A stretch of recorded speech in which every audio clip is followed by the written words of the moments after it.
treasurer appointee has, and let you know that all that are going to be paying taxes on next year, that this might be one of the last opportunities that you have to make a charitable tax-deductible donation before the end of the year. I think I need to change the batteries. Okay, here we go.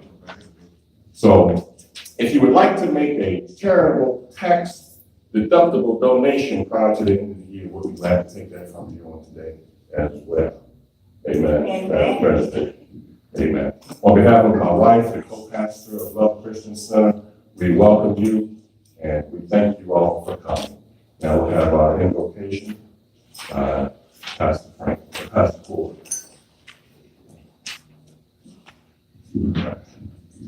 Amen. Let us bow for a word of prayer. Father God, we come once again before your holy presence. First of all, to say thank you, Lord, for another day. Lord, we thank you for this opportunity, this hour, dear God, that we're able to assemble together in your name. And Lord, anything that we do, Heavenly Father, we want to be done in righteous and in good order. So, Lord, we invite you, Heavenly Father, to be in the midst, dear God. Lord, fill up this room with your presence, Heavenly Father, from the roof to the floor, dear God, and everywhere in between.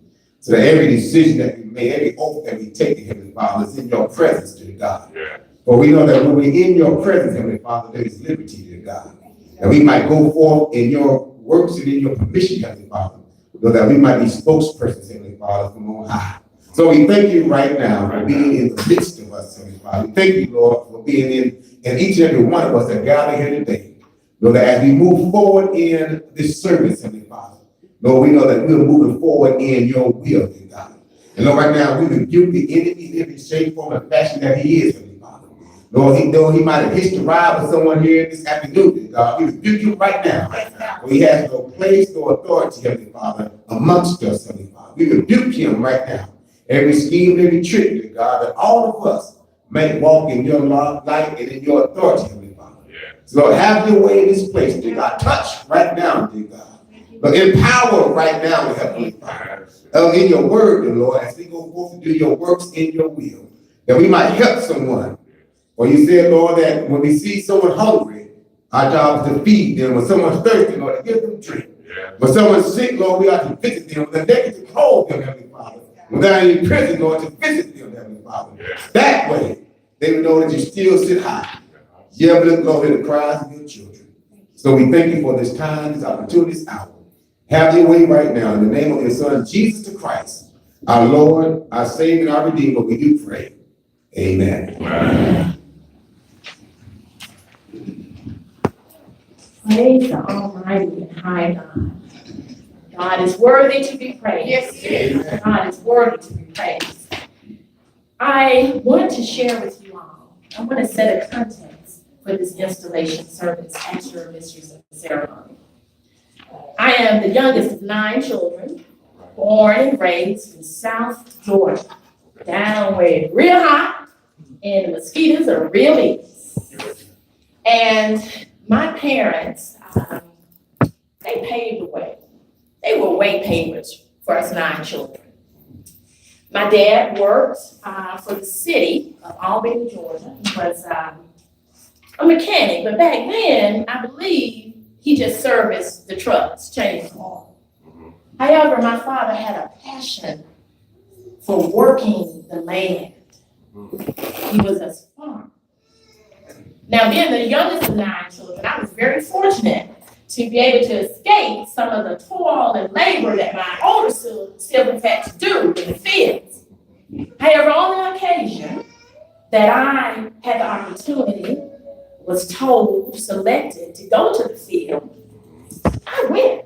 I thought it was going to be fun out there. My daddy he planted watermelons. He raised watermelons.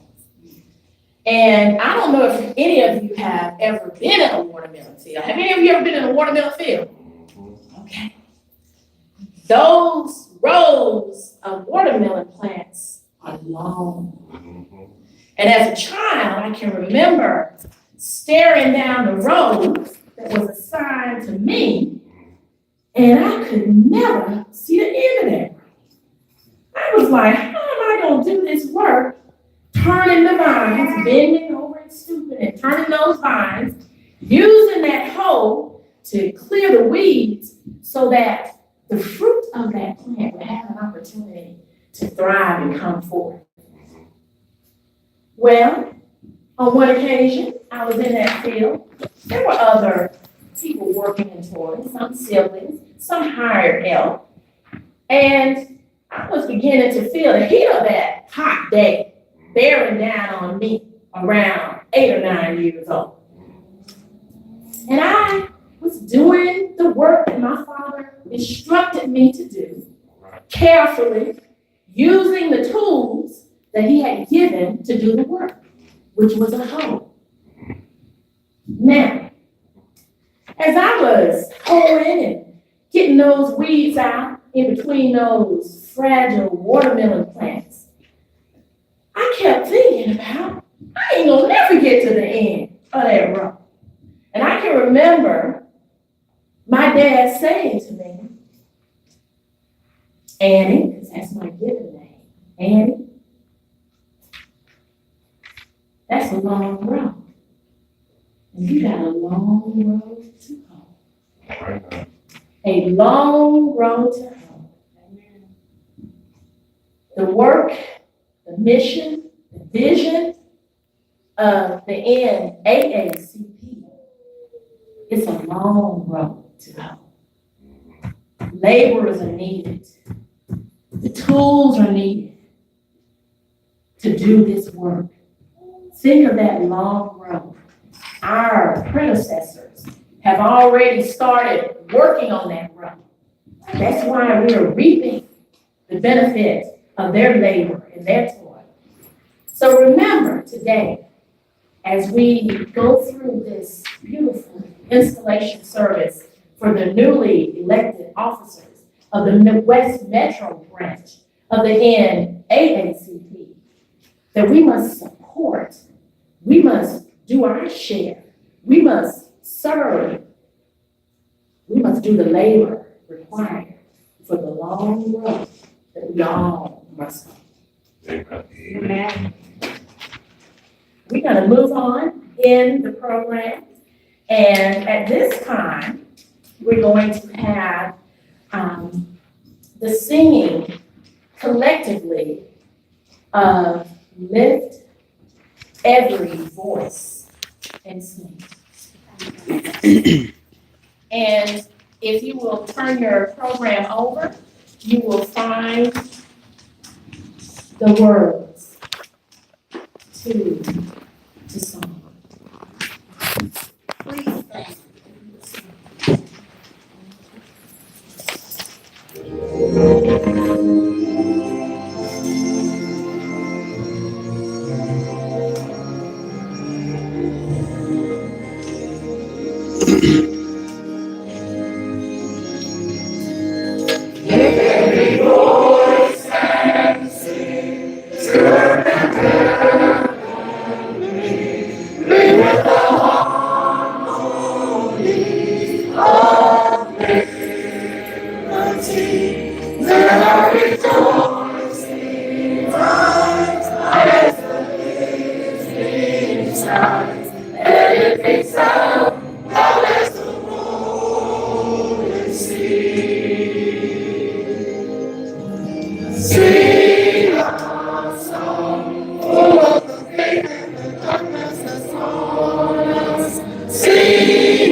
We have come over a way that was Jesus will water.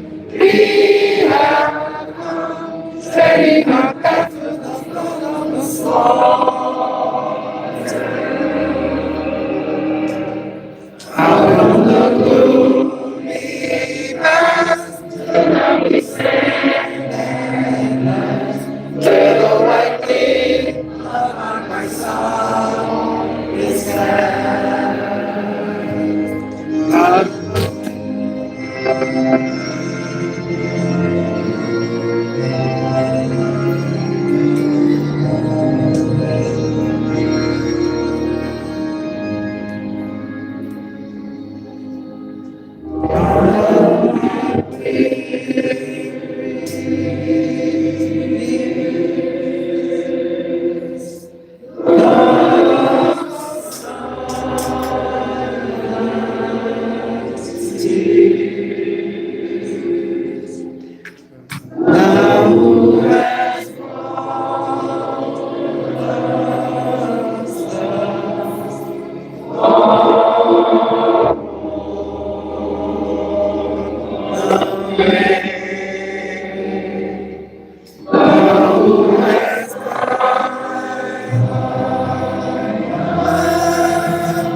Thank you, Lord.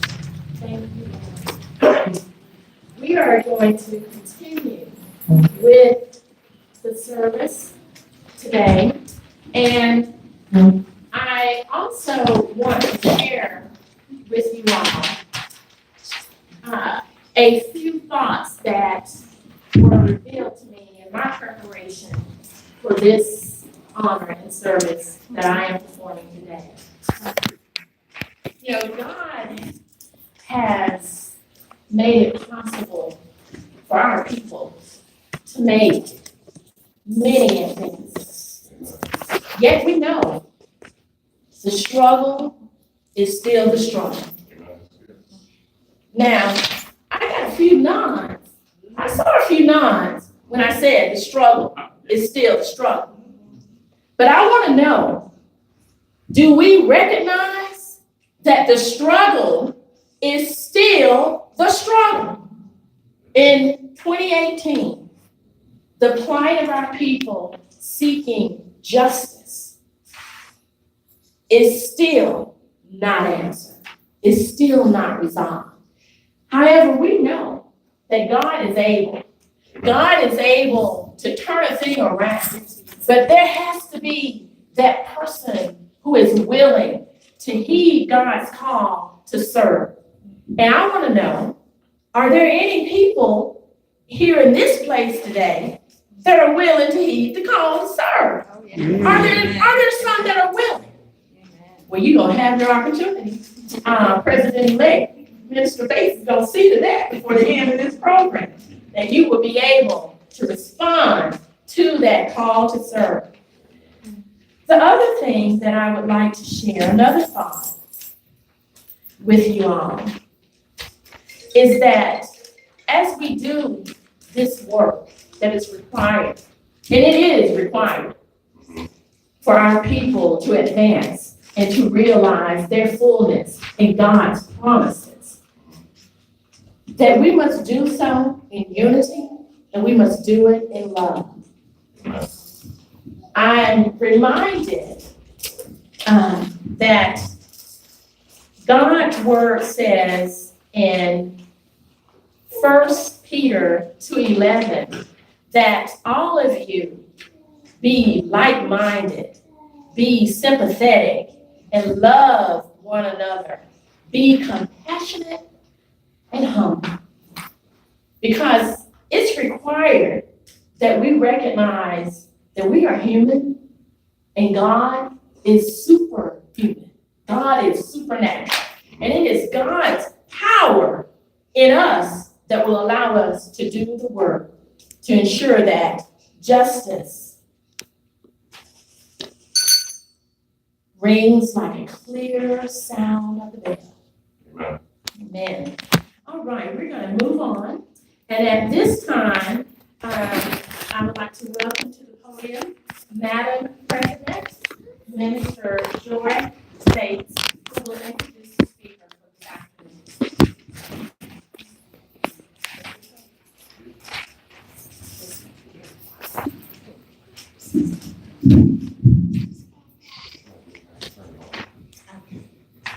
Hello, everybody. Hello. I probably don't need a mic. God blessed me with a big cheerleading voice, and so I use it all the time. And I want to tell you that I am so happy today. I could hardly sleep last night. I was so full. I am grateful and thankful. But right now, my task is to introduce the speaker for the occasion.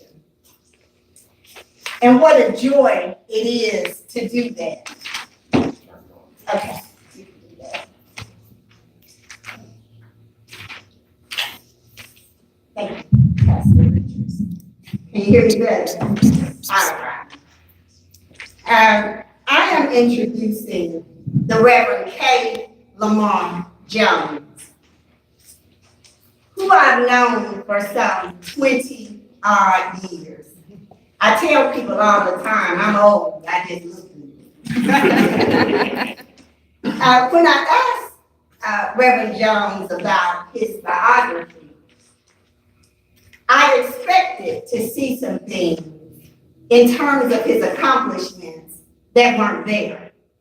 And that speaks volumes to who K. Lamar Jones is. He's a humble man. Even when we were conversing, he said, hey sis, you ain't gotta say much about me. And so with that, I'm not gonna read the bio.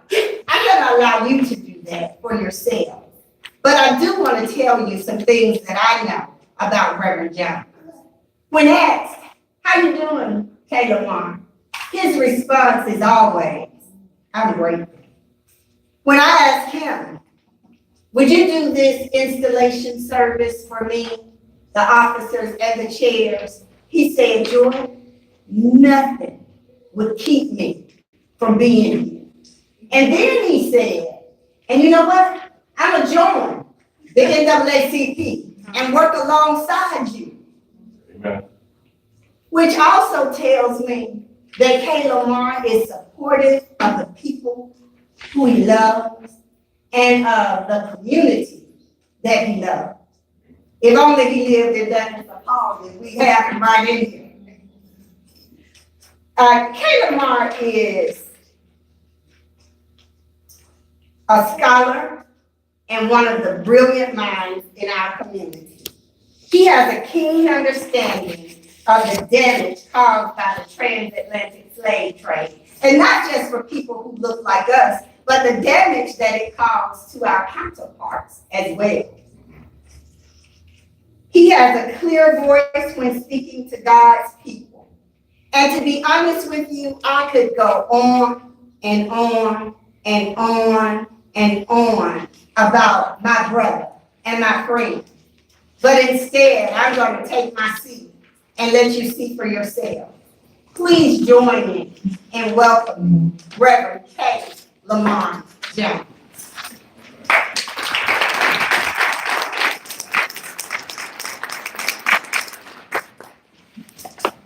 Well, to God be the glory. Great things he has done. This is the day that the Lord has made. Let us rejoice and be glad in it. Aren't you glad to be here today? I know that it's late in the afternoon, it's raining, you're tired and sleepy, but it's a great thing to be here today. You're all supposed to say, I'm glad to be in the service. Just one more time. Amen. Why? Because you didn't have to let me live, did you? That's right. You didn't have to let me live, so I'm glad to be in the service just one more time. To Madam President Joy Bates, Minister Joy Bates, I am grateful indeed for this opportunity and for this experience. To the leadership and membership of this great house, the Love Christian Center, I want to salute and celebrate Pastors Ed and Son Richardson. Can we help us celebrate them for their hospitality? We love you from Adam to allow me to share this sacred space, so I thank you all for that. To also the leadership and membership of the local chapter of the West Metro NAACP, as well as the local chapters and the state representatives, we give God the glory and praise for this wonderful occasion. I'm indeed grateful to be here. I asked Minister Joy, how much time did I have? You know, Baptist preachers, we can give us a microphone. It may take a while. And she said, Reverend, I want to be done in under an hour. And I said, okay, I know my part. But I seriously just want to share a few words with you to encourage you along the way. And this is something that is I guess, a rare occasion to have this experience of an installation service for the offices here.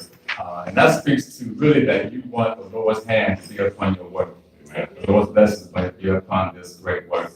And so with that being said, let me get on to the task at hand. I want to ask you if you have your Bibles to turn to 2 Timothy, chapter 4, verse 7. 2 Timothy chapter 4, verse 7. I'm reading from the New Revised Standard Translation of the Bible. 2 Timothy chapter 4, verse 7.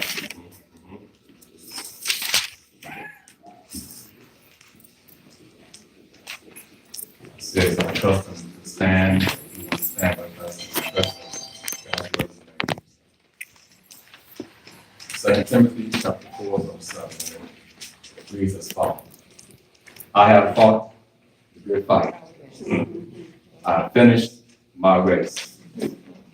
I have kept the faith. That's enough, you made sense. Amen. Just by way of encouragement, I want to label the message, stay committed. Amen. Stay committed. My wife and I live in what's called a house divided.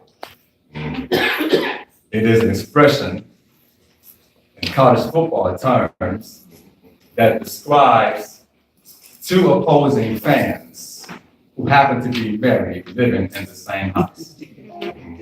My wife subscribes to and supports the Ohio State University Buckeyes because she earned her graduate degree work from there.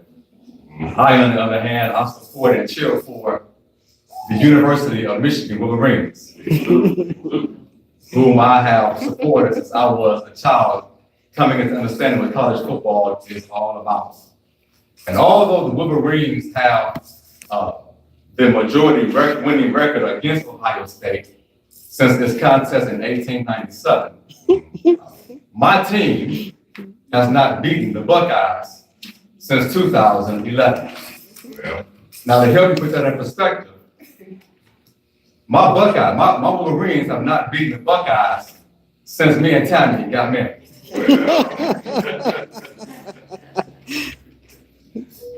The Wolverines have not beaten the Buckeyes in almost 7 years since we've been married.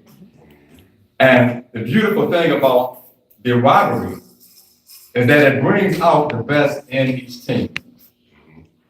The other day, on November 24th, past November, the Buckeyes and Wolverines had a contest and we got mocked. The score was 62-39. I was upset because my team didn't even show up to play.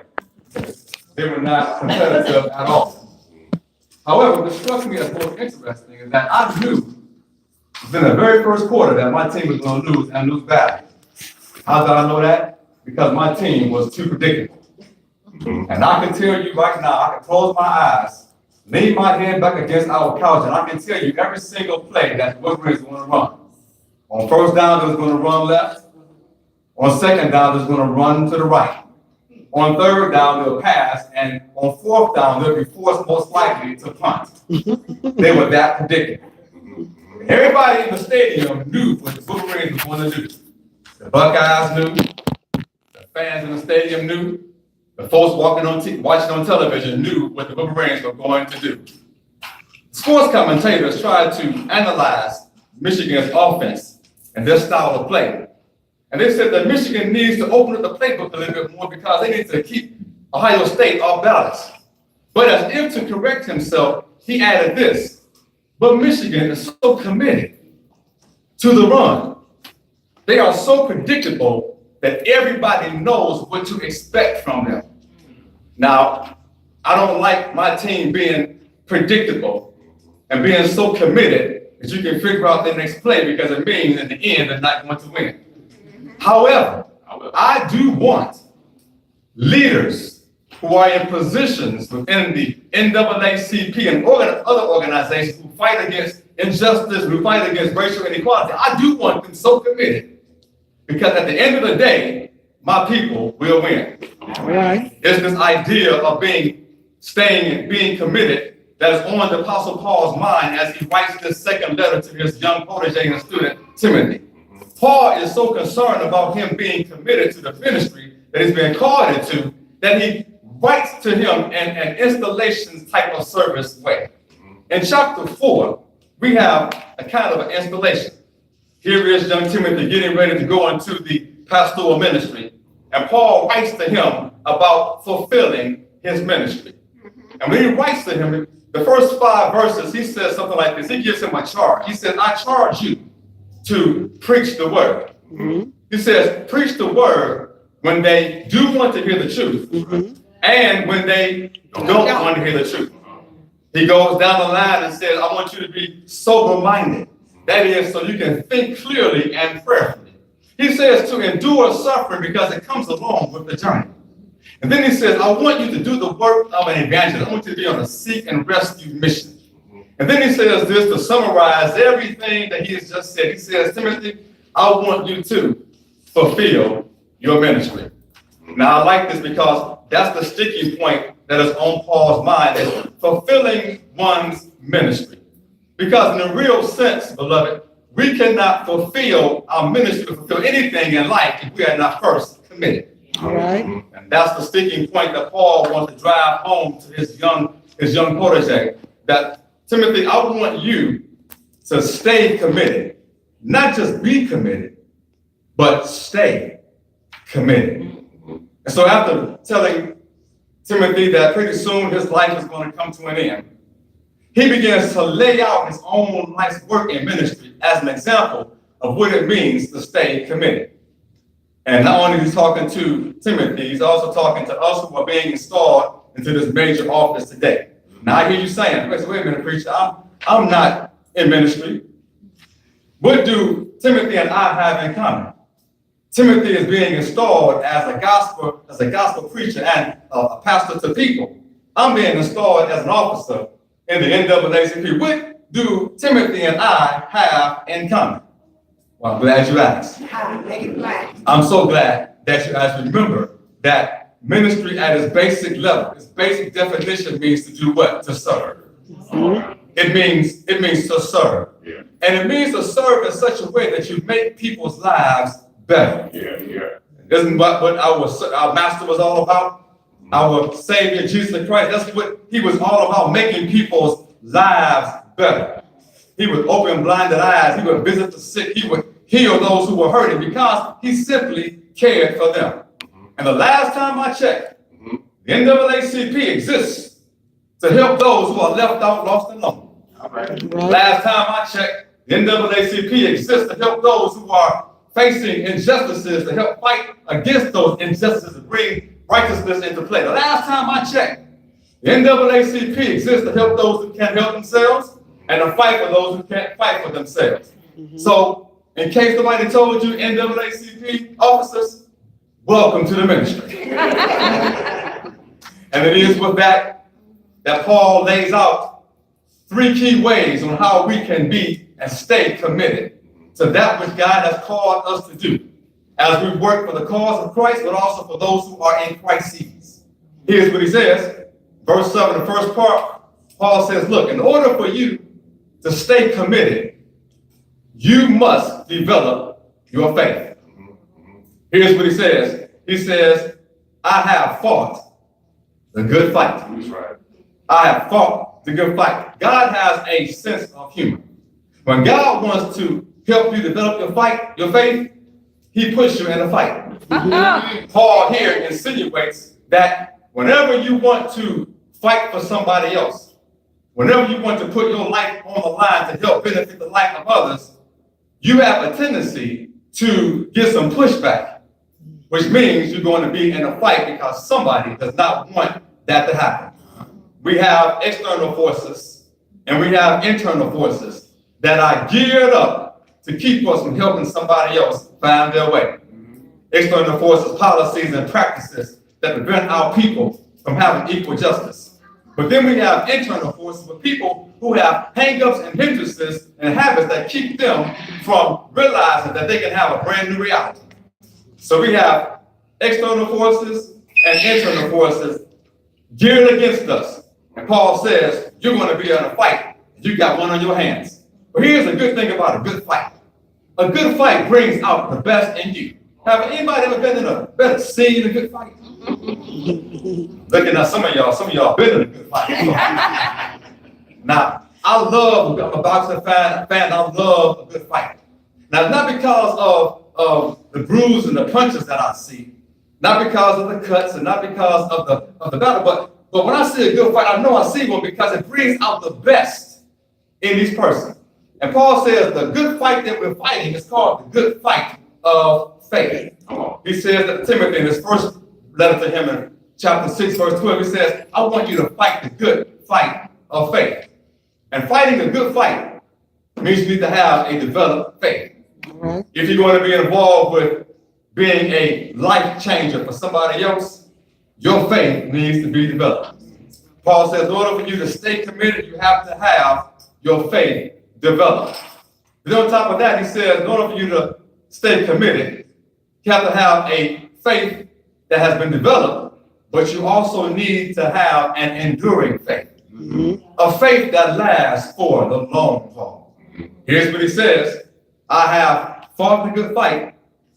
And he says, I have finished my race.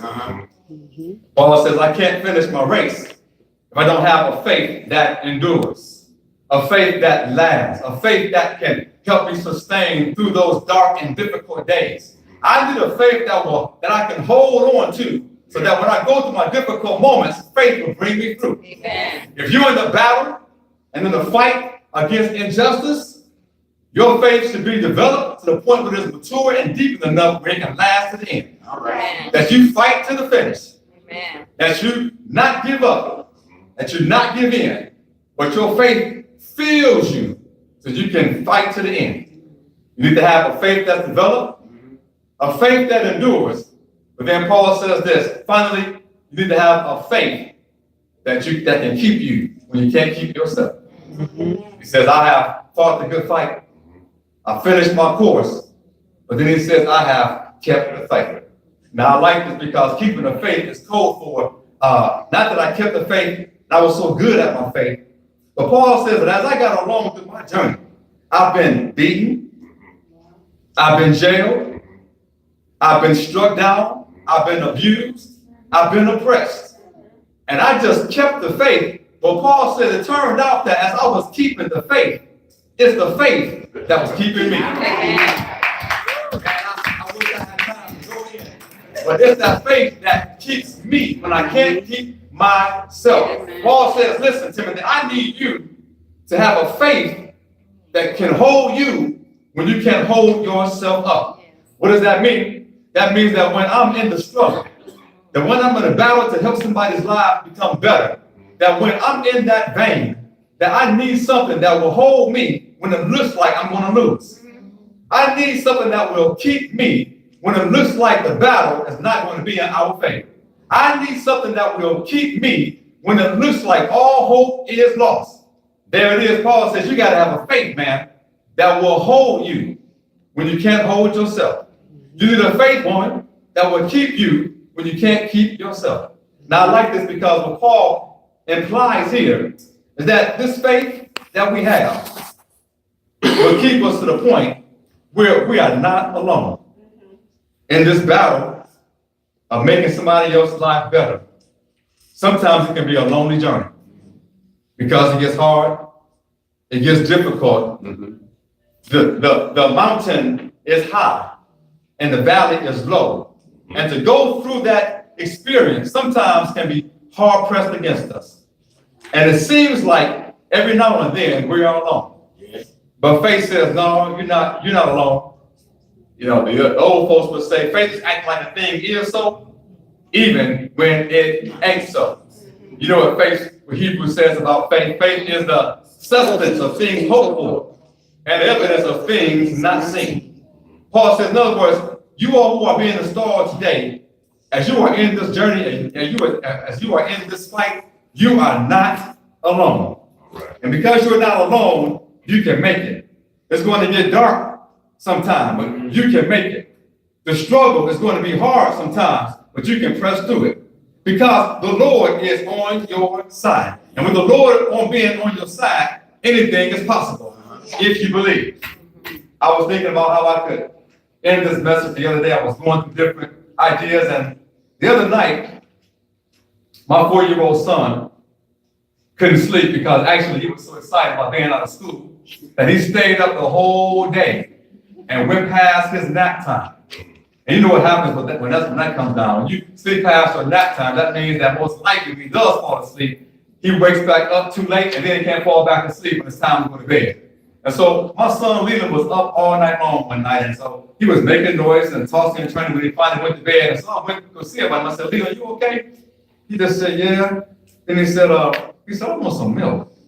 I said, okay, son, let's go downstairs and get some milk. And we got some milk, and this rejuvenated him because he got up and started talking and walking around. I said, okay, son, it's time to go back to bed. So we get back upstairs in his bedroom. He gets back in the bed, and he wants to have a full-blown conversation. It's about 11 o'clock now, and I'm tired, and so son, listen, I'll lay down here next to you on the floor, and we'll fall asleep together. He said, okay, we can do that. And so he thought about his bed that we had just bought him that we need to put together. He said, Daddy, you said that you're going to put my bed together. I said, yes, son, I did say that. He said, well, what about this bed? I said, well, son, we're going to break this bed down. We're going to take the pieces and we're going to put it in the other room. He looked around, he said, Daddy, I'm not strong enough to break this bed down. He said, I don't have enough muscles. I said, well, son, you don't have to have enough muscles. We're going to break this bed down together. And he said, well, you don't have enough muscles. We're not strong enough to break this bed down and put it in the other room. And so we went back and forth a little while. He says, Daddy, I'm not strong enough to break this bed down and put it in the other room. And so I said, son, listen, you don't have to be strong enough. You don't have to rely on your own strength to break down this bed. We have tools that can help us break this bed down. He said, tools like my screwdriver, Daddy? I said, yes. Tools like your screwdriver that's in your toolbox can help us break this bed down, put it into pieces, and take it to the other room. He looked around, just quizzed away. He said, okay, Daddy, we can do that. And that's what I'm saying to you. You do not have to rely on your own strength to break down the barriers of racial injustice, racial prejudice, racial profiling, and racial discrimination. You don't have to rely on your own strength. You know why? Because you have tools. Right. You got tools of faith. You got tools of prayer. You got tools of commitment. You got tools of love, tools of joy, and tools of hope to help you break down the barriers that are set up against us. We have barriers that are designed against our failure, but we have tools to fight through that wall. Do we not have those kind of tools? Yeah. Do we not have those kind of tools? Because we are not alone. We can do anything but fail, because with Christ on our side, all things are possible. My daddy would say it like this: I've seen the lightning flashing, and I've heard the thunder roll, and I felt sin breakers dashing, trying to conquer my soul, but I heard the voice of Jesus bidding me still to fight on, work on, pray on, because he promised never to leave me. No, never alone. Never to leave me alone. No, never alone. And because I'm not alone, I can do all things through Christ who strengthens me.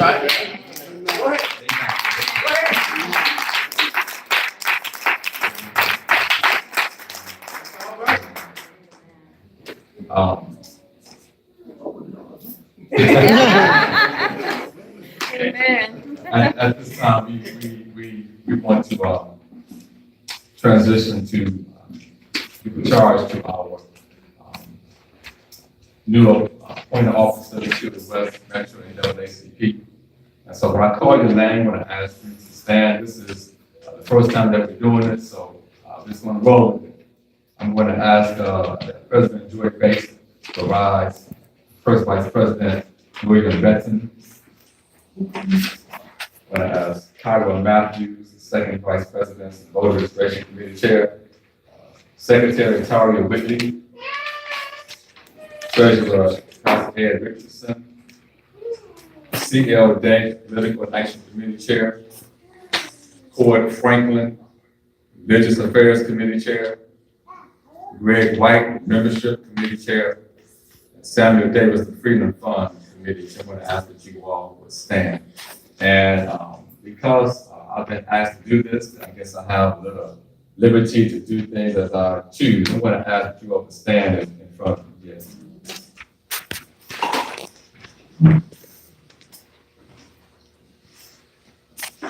If you are able. And I want to, first of all, just to thank you for allowing me to stand in this place to have this privilege. I have three simple charges I use to embark on this critical task of the time of crisis. And these yet to be United States of America. Bring justice, bring reform for those who are oppressed, distressed, despondent, or marginalized. To give you three charges to help you on your way.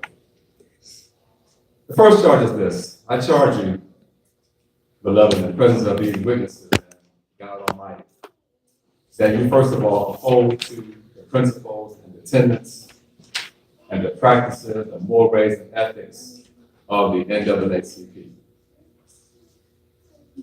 Next year, God willing, February 12th, the NAACP will be 11 decades, 110 years of age.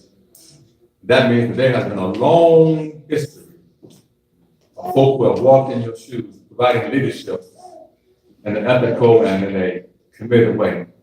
I'm going to encourage you and charge you to walk in that same line. The second charge, beloved, is that the NAACP is only as strong as its members and its leadership. So the second charge that I have for you is this: I charge you, as you are committed to the NAACP, I charge you to be committed to each other, to support each other, to love each other, to hold each other up, to fight fairly, to disagree without being disagreeable. Because all of you who are leaders, you are there because you have minds, you have ideas. But I'm asking you and charging you all to support each other and to work in harmony. Remember, you are in community with each other, not in competition with each other. You can disagree without being disagreeable. So I charge you, beloved, to commit to each other, hold one another up. That's the second charge. The third charge is kind of unusual. I charge you to harness the drum major instinct that the Reverend Dr. King talked about. February 4th, 1968, Atlanta, Georgia, at his home church, Ebenezer. He preached a sermon called The Drum Major Instinct. Very succinctly, he simply asked the members and us down through time to harness the desire to be out front, to harness the desire to be recognized, to do work, to be seen. If you want to be seen, he would go on to say, then be seen and recognized as a servant. If you want to be first to serve. Be first. That's what Jesus said to his disciples. He says, the greatest among you will be the servant among you. Serve each other, serve our people, serve each other. That is your charge.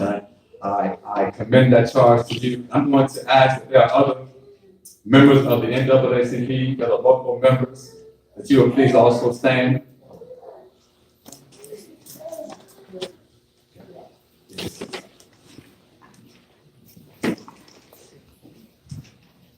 I'm so sorry. We have just a slight deviation from the program. Because last night, I received a phone call from the state president, Madam Phyllis Blake, who said that it would be her honor to come and celebrate with us today.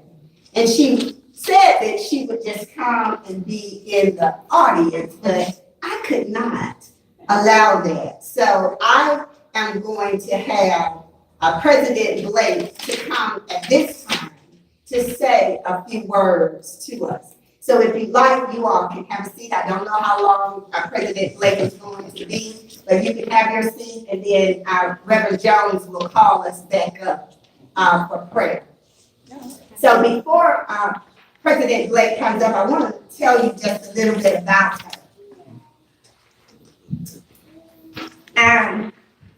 Mrs. Phyllis Blake is the president of the NAACP Georgia State Conference and was elected first vice president in 2015 and ascended to president on July 22nd, 2017. Now, let me just say this. This is her biography. And just like with Kayla Moore, I'm not going to read all that. No. She told me don't, as a matter of fact. But what I want to say in front of everybody and to you, Madam President, I am better, I am stronger, and I am wiser because of knowing you. And I only hope that a sister can say that regarding me after meeting me. All right. I only hope that. I understand that as Black folk, we fight against racism. But as women, we fight against sexism. Amen. And so to lead the state of Georgia, I understand the trials that you face. And please know that we are praying mightily with and for you. Without further ado, our state president, Madam Phyllis Blake.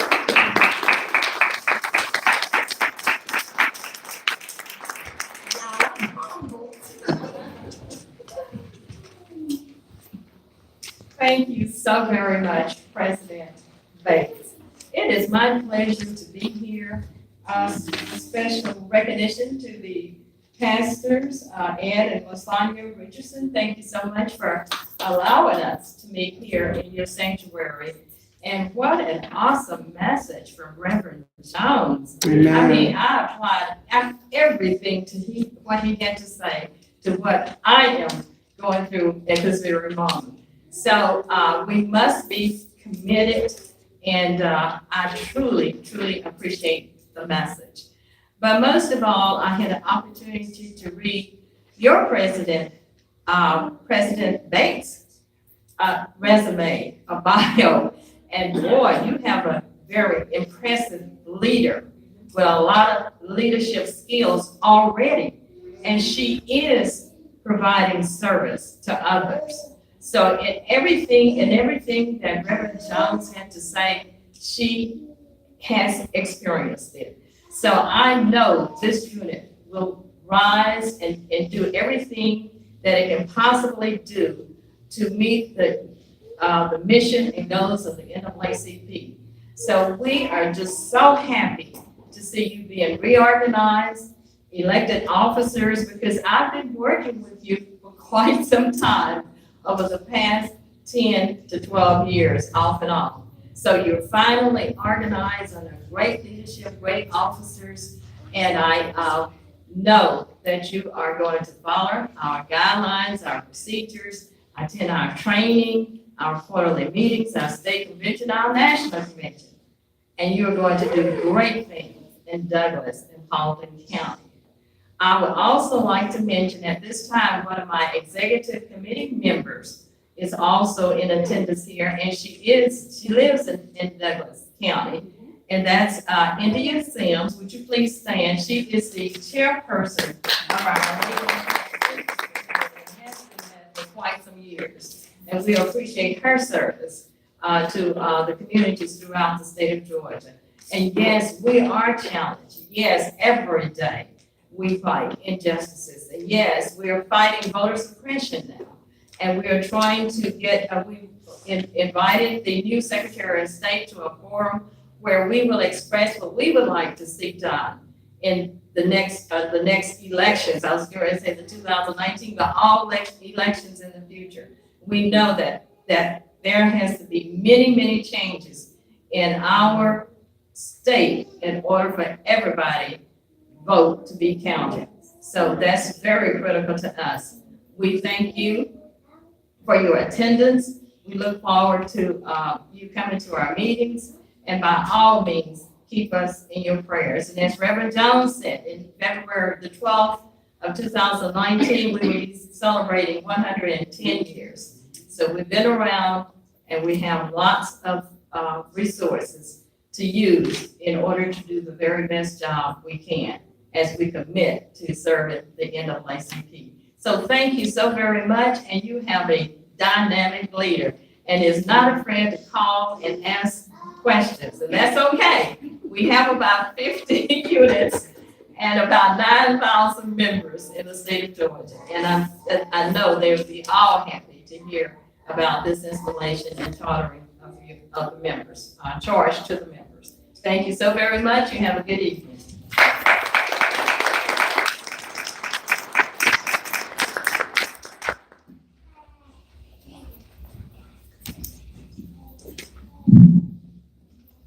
All right, point of leadership, you can stand where you are, wherever you are, just stay where you are. I'm going to ask if there are other members of the NAACP, local or national, statewide, you also please stand. I'm going to ask if you are here supporting one of these fine persons in leadership, would you please stand?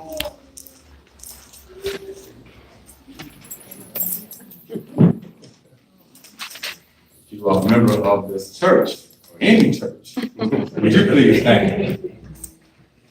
That should be everybody in the house. Amen. My charge to you is that you hold these brothers and sisters in prayer. Hold them up in prayer and support, because as the work goes on, especially as they renovate and renew this chapter, they have work to do together. And oftentimes when we work together, we have to work through each other's personalities. We have to work through each other's understanding of what the task is before us. So I'm asking you to keep them in prayer. And I should also as well that you consider, as you're praying for them, that you consider your part in the NAACP as well. So my charge to you is to hold them up in prayer. And with that in mind, let us pray together. God of mercy, God of grace, and God of love, God of justice, God of righteousness, even the God of the oppressed. God, we thank you for who you are and for what you are. God, we thank you for your kindness toward us, and we thank you for giving us assignments such as these to strengthen our faith as we fight for the injustices that we are up against in this yet to be United States of America. God, we pray now, Lord, that these persons who are being installed today as newly elected officers of the West County NAACP, that you continue, God, to mold them and strengthen them, that you would hold them in the hollow of your hand, that you would saturate them with your presence, and with your love and your faith, that you would grant them grace, oh God, to hear your word concerning the needs of your people. God, bind them close together where one cannot fall from the other. Strengthen them, God, and they're going out and they're coming in. And God, we thank you now, Lord, for this privilege to serve, this capacity. And God, we ask, God, that you would even anoint them in a special way, God, as they take leadership of this local branch. We thank you for those who are here to support them. We pray, God, that you would just let them surround them with their support as well. That you would help us, God, to walk on each other's side as we walk this road together. We love you, we thank you, we praise you, we honor you. And we offer this prayer now, we give it these thanks. In Jesus' name. Amen. You can be seated. I'm going to give the closing remarks, and I'll go in Pastor Jones's prayer. He said West Hall, because that's probably the NAACP branch he's on join. He said, yeah, God knows it's West Metro. Yeah, wow, I stand amazed. I just really stand amazed. And I just want to give just a few words. I am grateful for you, Madam President, and for you, my brother, for coming and sharing with us today. And all of our families and friends, thank you all for coming. And we appreciate you thinking it not robbery to give up your time. Fellow officers and chairs, thank you for agreeing to co-labor alongside me for the benefit of the beloved community. I am committed to being a servant leader and giving you the best of what I have to offer. I have a memento for each of you.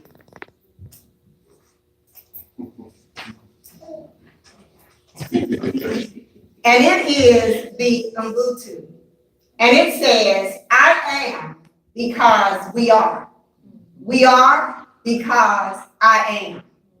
I am a community servant. I possess the tools for service. My ears hear for the community. My mouth speaks for the community. My hands touch for the community. My feet move for the community. My community is the legacy of the past, the voices of the present, and the promise of the future. You all are installed for service for the West Metro NAACP year 2019-2020, and I present this to you this day, December 30th. Oh, excellent.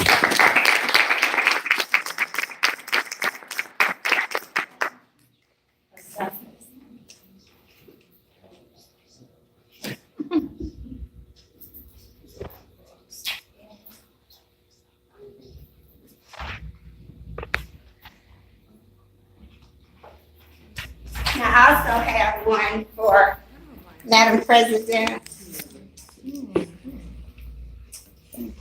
Yes.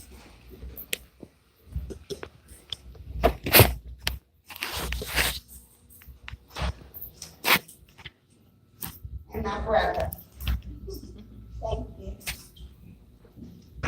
And then finally, when things get tough for us, and they will, we know that because the enemy is busy. Let's remember today and be encouraged. Members and guests, thank you for coming in to share in our installation and being a witness of what God is doing. Please know we need you beyond today. If you're not a member and you live in Douglas and Paulding, we're going to have a laptop up so you can join today. If you are a member, join a committee and let's get busy because there's work to do. There's work to do. We have not overcome and we have not arrived. If you are not a member and you don't live in Douglas or Paulding, seek out the NAACP branch in your jurisdiction and join because there's work to do. There's work to do. I'll close with the words of Marcia Riggs. Awake, arise, and act. Thank you all so much for coming. We love you. And I would be remiss if I did not acknowledge my mother, who is 97.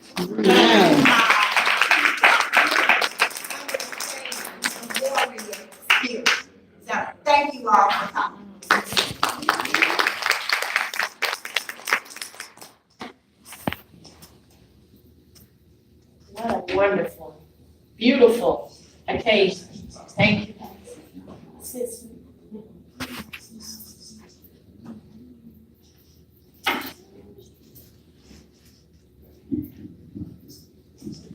Again, a wonderful, beautiful occasion of the installation of the 2019-2020 elected officers, leaders of the West Metro branch of the NAACP.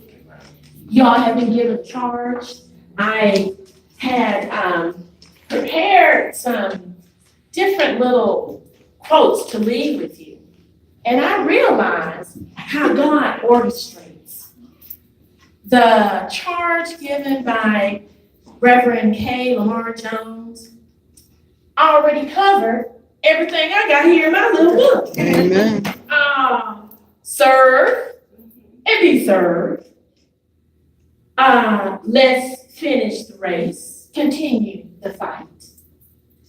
You don't do this work alone, leaders. You're not alone.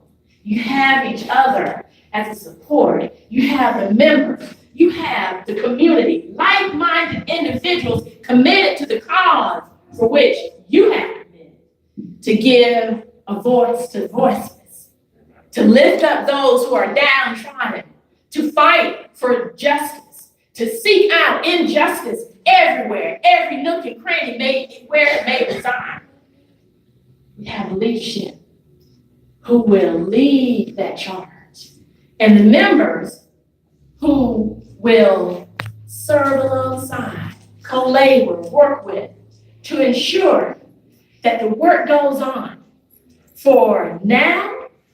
And I think about the future. I think about my 6-year-old beautiful granddaughter.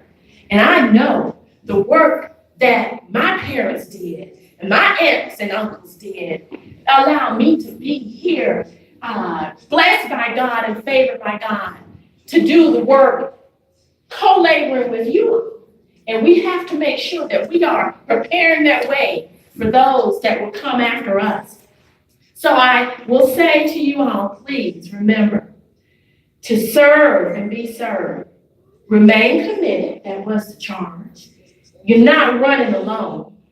And it's going to take a little time to grow. It's a process. It's all right. You might stumble a little bit here, stumble a little bit there, but you know you have each other, like-minded people serving our people.